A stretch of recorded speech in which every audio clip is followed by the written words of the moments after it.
Whether you come from a faith tradition or not, and whether you come from this particular faith tradition or not, all of us desire this currency that I speak of today. In Genesis chapter 2, verse 1, it says, "Thus the heavens and the earth were completed in all their vast array. By the seventh day, God had finished the work he had been doing. So on the seventh day, he rested from all his work. Then God blessed the seventh day and made it holy."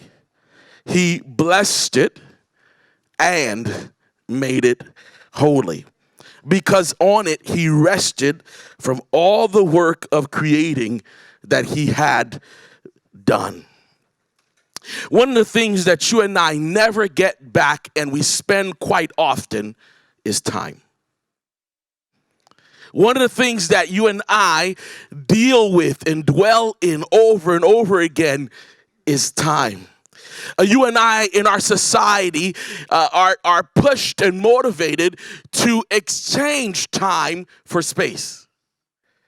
Time for the acquiring of things, of material things, of getting things so that we can be happy.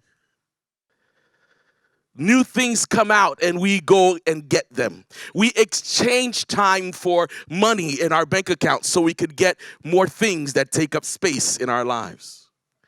But the sad reality is that none of the things we acquire last. The satisfaction from it doesn't last. I remember sitting in line. I was actually standing in line. It was 2007, and this new type of phone had come out. And it was the week that it came out, and I was standing in line waiting to get this phone. I would be the first one, so I thought, on Andrews University campus that would hold this phone. And so here I am in the freezing cold, and I'm standing in line because I must get the first phone. And I got it. And I got the iPhone. I walked onto campus, and I was really, really psyched when I walked on. Is that the new iPhone? Well, yes, it is. Oh, it's so expensive. I know. Can you really just touch it? Because if you remember back then, before we can just touch it, we had to use a little stencil or a pen or some type of device to maneuver the screen. But I could just use my fingers. And I could move the screen up and down and up and down. I could move it, and I was so proud. I was so excited. And for 2 or 3 days, I was the king of every place I went. I had the iPhone. Can I send pictures? No. But I could use my fingers to move the screen. I remember how disappointed I was when about a few weeks later, after the media had complained that it was too expensive for the average person, iPhone dropped it $200. And I was so upset that I had paid that much, and now more people could afford the phone that was unique to me. I was even more upset because I had left my beautiful Verizon network to go to AT&T because it was the only carrier that carried it. And I watched when a couple years later, Verizon and Sprint and T-Mobile, all things that you don't really quite understand. When the rest of the world got the iPhone, and I was just another guy with another phone. And all the preciousness of this new device was gone. Can I ever get back the hours I spent on that line? No. But can I get another iPhone? Yes. Can I get back the money I spent? Yes. I could just replenish it. I could just put it back in the bank. Can I ever get back the time? No. Time is the only thing humanity has no control over. All we can do is regulate it. We can measure it. We can say when it's evening or when it's morning, but we cannot get it back. We cannot take away from it, and we cannot add to it. This is the limit that God has placed. This is what helps us remember that we are creatures, not creators. And on the seventh day of creation, God set a limit in time to remind us, I am God and you are not. God blessed humanity. The first thing he blessed was the creatures that humanity would take care of, the birds in the sky, the beasts of the field, the fish of the sea. God blessed it in Genesis 1. Then he blessed humanity, and the only other thing God blesses is time. Which proves to us that the thing we're closest to, the hottest commodity for humanity and all creatures, is time. This is the thing that must be precious to us, our time. And on the seventh day, God blessed the time. He placed favor on it. He put happiness on it, fulfillment on it. Blessing means to have favor. He took a day and says, on this day is favorable over all the others. It is favorable. Then he shares a characteristic, an attribute that only he possesses. Let me try to, okay. Let me repeat it so you can catch it. And for those of you who catch it, be patient with me. The only other thing God blessed was humanity and the beast. He blesses humanity. And on that day, he blessed time. So humanity and time are blessed. Then he shares an attribute that only he possesses. For only God is truly holy. He is set apart, unlike any other thing in the universe. He shares with time an attribute he possesses.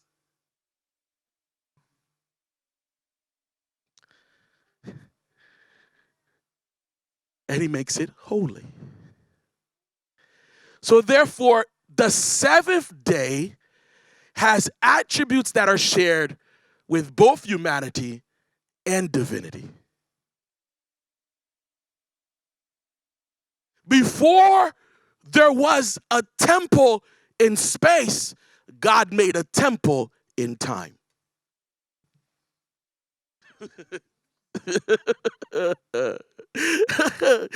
Because temples can get destroyed, but there will always be a seventh day. Okay. God set up in time a place, a tabernacle, a place where he can meet with humanity. That is the purpose of the temple. Somewhere that they may know me. Somewhere where who I am can be manifested, where I can provide access for humanity to encounter me. And before anything else was formed in space, God created a temple in time. And he called it Sabbath. So here's the big idea. Here's what I don't want you to walk away from. Before there was a Jewish nation, there was Sabbath. Before a particular people decided that they're going to keep or observe or make Sabbath something they value, God made Sabbath. He created Sabbath just as he created humanity. Sabbath is a creation of God. It is the means by which God connects with man. It is the tabernacle of God, the place where who he is becomes amplified. It is the first declaration of who God is. He chose to declare who he is by resting. To show he is a God of relaxation, repose, peace, joy, rest, leisure. This is who God is. He made a day where you and I can enjoy it. Now, Jesus comes, the very manifestation of God, for those of you who grasp onto this and believes this idea.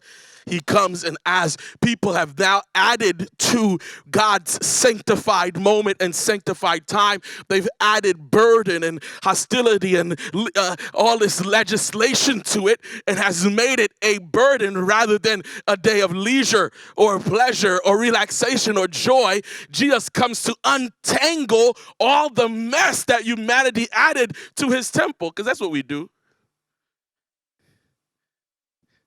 We make simple stuff complex as a way of dividing and separating those who are in and those who are out. And so Jesus comes on the scene in Mark chapter 2, verse 27. After performing miracles and conversations, Jesus says to the group of people who were looked at and looked upon as the rule bearers, the standard, the people who wrote down, here's what you should and shouldn't do. Jesus says to them in Mark chapter 2, verse 27, the Sabbath was, oh, you don't have it. That's why you're looking at me. In Mark chapter 2, verse 27, Jesus says the Sabbath was made. The Sabbath was what? Okay. It didn't just happen. It's not just a seventh day. He made it. Do you grasp that? He created it. Sabbath is not just another day. He made a day for Sabbath. It's a creation of God. And if it's a creation of God, you can't just cause it to extinct just because you forget it. In other words, it exists whether or not you honor it.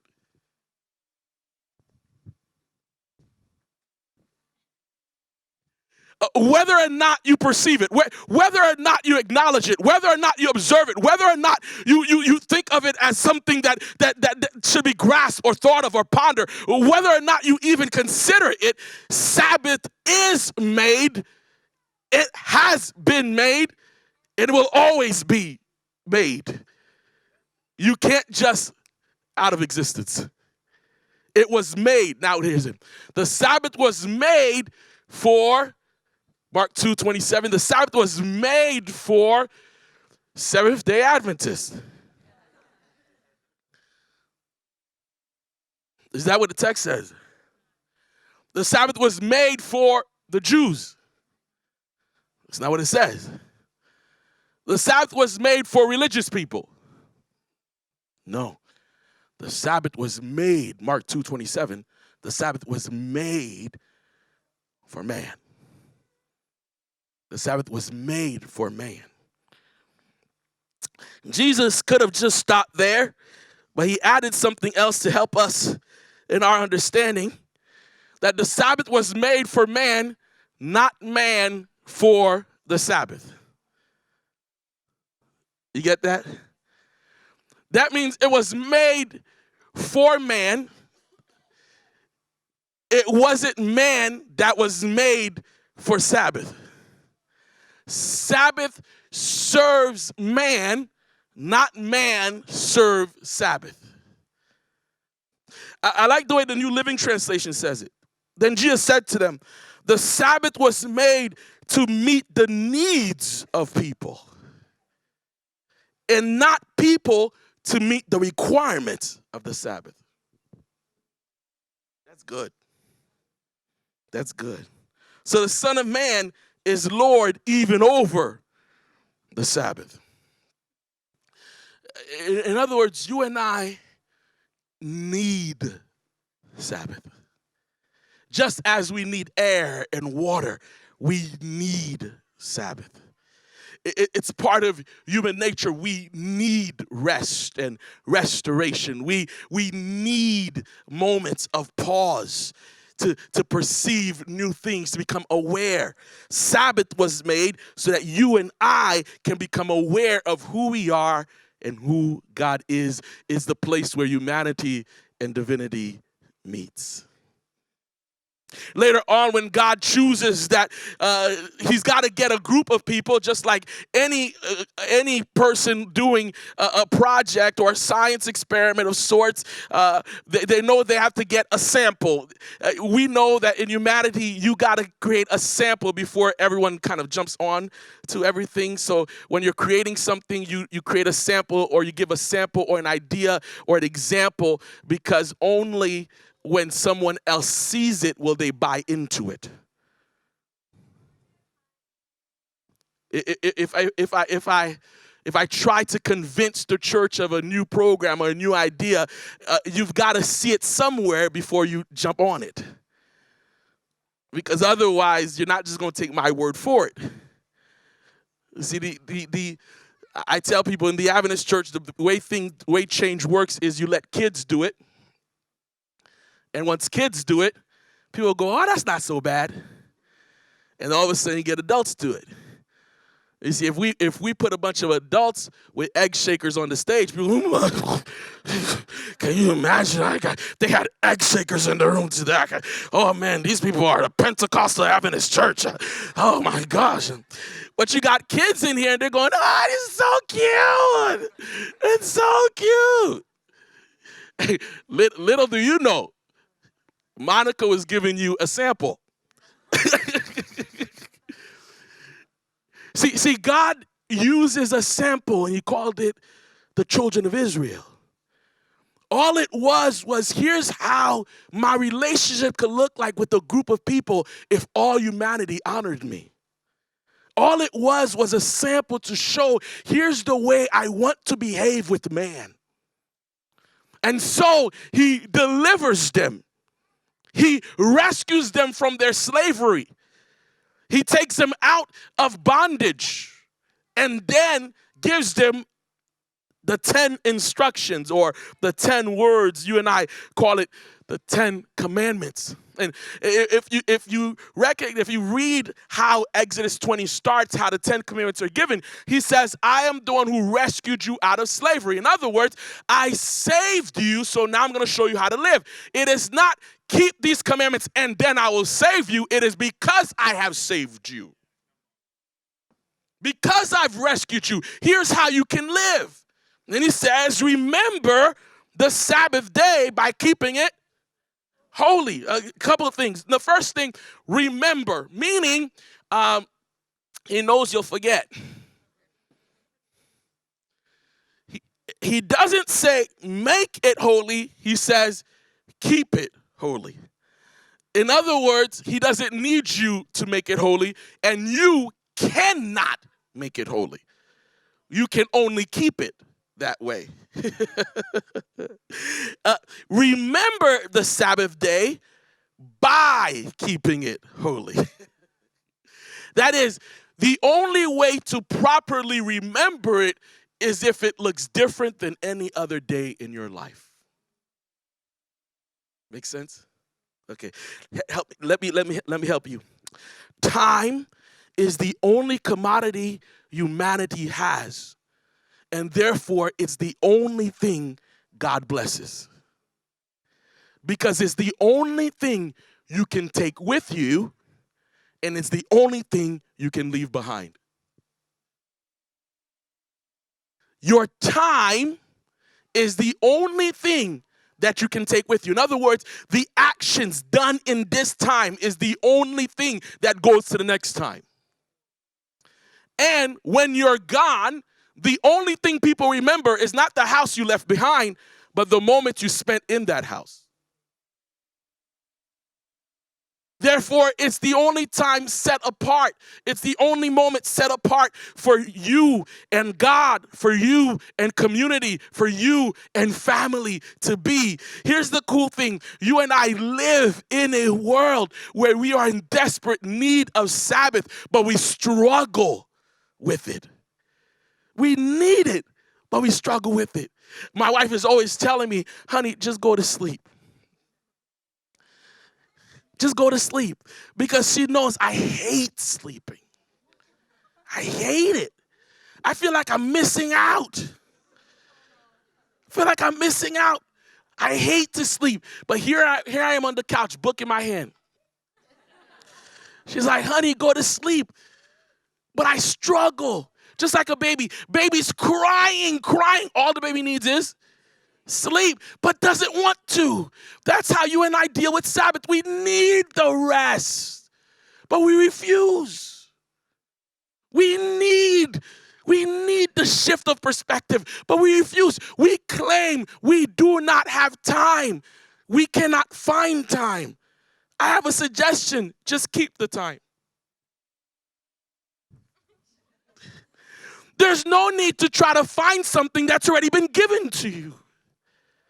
So how do I enjoy Sabbath? Here's my suggestion. From now on, Sabbath. Sabbath. Just Sabbath your life.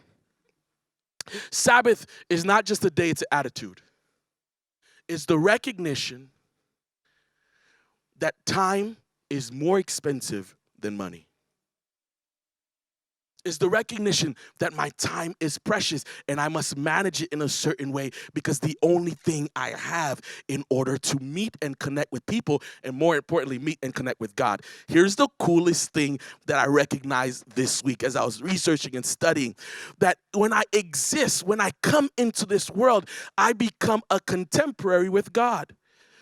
In other words, let me help you understand. If Adrian and I went to a seminary together, I would say, if somebody were talking to me, I'd say, oh, Adrian and I were contemporaries. That means we went to school together. We were in the same space at the same time together. We got to connect together. We had the opportunity to connect. Time is the only thing I get to share with God.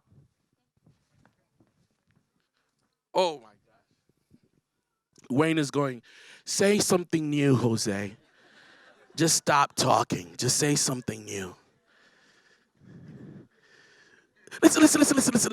I want to say this because you and I don't get to share this space with God.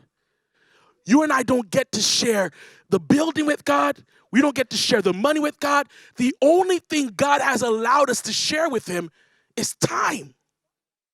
And he set aside a specific time for us to share with him. And he's called it Sabbath.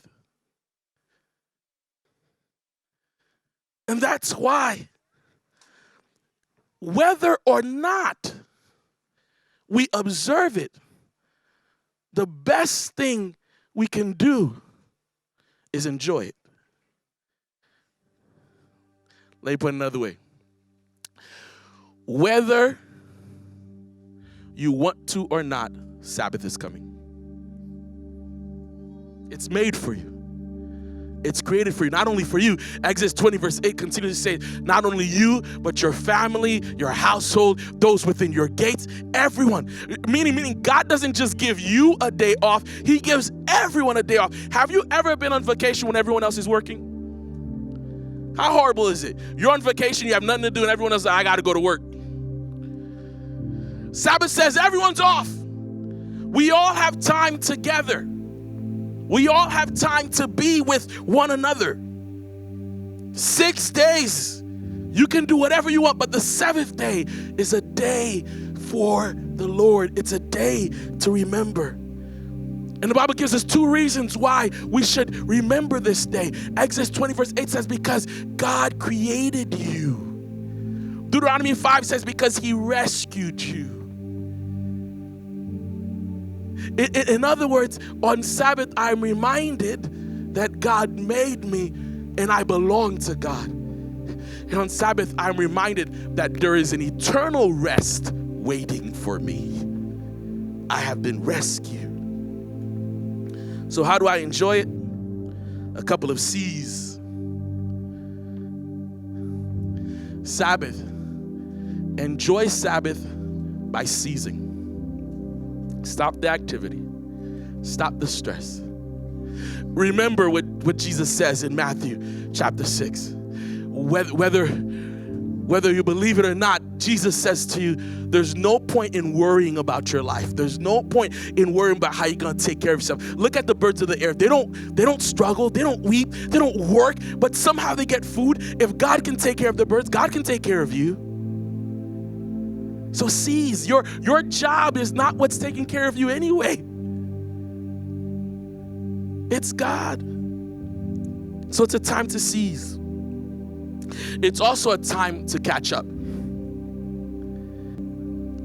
It's time to connect. It's time to contemplate. The psalmist in Psalms 95, he says, how good is it to give thanks to the Lord? He looks and he goes, wow. It's called a psalm for the Sabbath day. He looks at the deeds of God. He looks, how marvelous are your thoughts. It's time to reflect who God has been to you. What has life done for you? It's time to look at stuff in a new perspective. Contemplate. It's time to celebrate God. Every Sabbath morning is my worship time. I wake up early and I go into my guest room and I grab my Beats headphones and I sing my heart out. It's my wife's alarm clock.